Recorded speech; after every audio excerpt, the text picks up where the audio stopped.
दक्षिणी लेबनान पर इजरायल का बड़ा अटैक हुआ। हिजबुल्लाह के ठिकानों को निशाना बनाया गया। हवाई हमलों में 50 हिजबुल्लाह के लड़ाकों के मारे जाने का दावा है। हिजबुल्लाह ने इजरायली सेना के दावों को हालांकि खारिज किया है। तो आप देखिए, जो ग्राउंड ऑपरेशन है वो इस वक्त लगातार चल रहा है और 50 लड़ाके ढेर किए गए।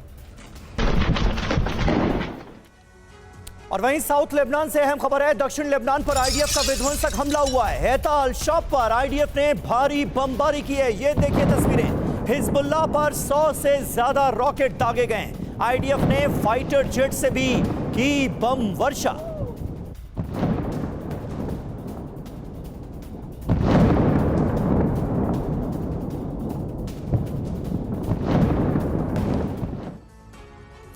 और देखिए, एक और बड़ी खबर, ईरान के परमाणु ठिकानों पर हमला कर सकता है इजरायल। इजरायली हमलों की आशंका के बीच ईरान अलर्ट मोड पर है।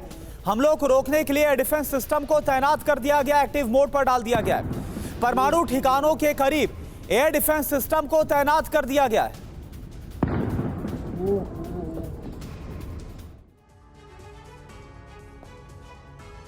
तो देखिए, इजरायल ईरान के किन परमाणु ठिकानों को निशाना बनाने की फिराक में है, ये जान लीजिए। ईरान के कौन कौन से परमाणु ठिकाने इस वक्त इजरायल के टारगेट पर हैं, ये आइए आपको बताते हैं। ये देखिए, ग्राफिक्स के माध्यम से हम आपको बता रहे हैं कि कौन कौन से ईरानी ठिकानों पर एयर स्ट्राइक कर सकता है इजरायल। बोनेब एटमी रिसर्च सेंटर ये निशाने पर है। Fordow enrichment plant, Natanz enrichment plant और शेरिफ यूनिवर्सिटी ऑफ टेक्नोलॉजी ये भी इजरायल के निशाने पर है। रूदन न्यूक्लियर रिसर्च सेंटर को भी निशाना बनाया जा सकता है। Isfahan nuclear fuel research centre को भी निशाना बनाने की फिराक में है इजरायल। तो ये एक बहुत बड़ी जानकारी सामने आ रही है।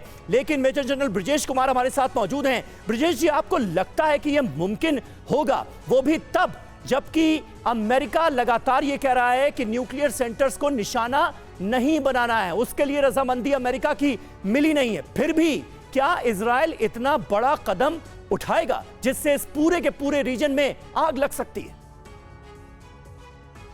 अमीर, ईरान के ऑब्जेक्टिव्स मेरे हिसाब से बहुत ही क्लियर है। इससे उसका फोकस अपने देश के पश्चिमी और नॉर्दर्न एरिया पे जो हमास हैं और जो हिजबुल्लाह है उनको ख़त्म करना है, और वो कर रहा है 2-3 तरीके से। पहला कि उनकी जो वॉरफेयर की जो कैपेबिलिटी है, क्षमता है, उसको कमज़ोर करना, इकोनॉमिकली, फाइनेंशियली, और उसके बाद में आइसोलेट करना और मिलिटरीली डिग्रेड करना। इस काबिलियत में वो असरदार हो चुका है हमास के अगेंस्ट, मगर हिजबुल्लाह में वो अब ये चल रहा है। दूसरा, आजकल पैसों का, फाइनेंशियल सेक्टर का आदान प्रदान क्रिप्टो करेंसी के द्वारा होता है।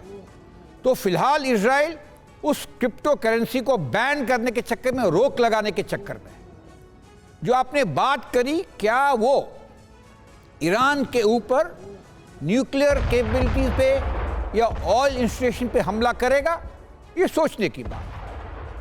ऑयल इंस्टॉलेशन पे अगर हमला करता है तो पूरे विश्व में तहलका मच जाएगा। उसका रैमिफिकेशंस पॉलिटिकली, डिप्लोमेटिकली, फाइनेंशियली पूरा होगा।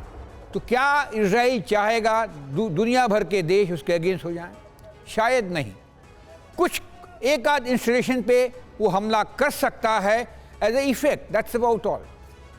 जहाँ तक न्यूक्लियर कैपेबिलिटीज की बात है, 1-2 चीज़ें मैं बताना चाहूँगा। जो असेसमेंट दुनिया भर में ये है कि ईरान अभी भी एक स्क्रू ड्राइवर अवे नहीं है न्यूक्लियर कैपेबिलिटीज में। उसको थोड़ा वक्त लगेगा पूरा न्यूक्लियर पावर बनने के लिए। अगर ये बात है तो क्या इजराइल इसके ऊपर हमला करेगा, ये सोचने की बात है। लेकिन एक एक्सपर्ट्स की मानना ये है, हालांकि अभी तक जो इरादे और जो संकेत मिल रहे हैं, और जो इरादे इजरायल के कहा जा रहा है, जो ऑयल डिपोज हैं, रिफाइनरीज हैं और साथ साथ एटमी ठिकानों पर हमला हो सकता है, लेकिन क्या है मुमकिन, इस पर आपने ये जो जानकारी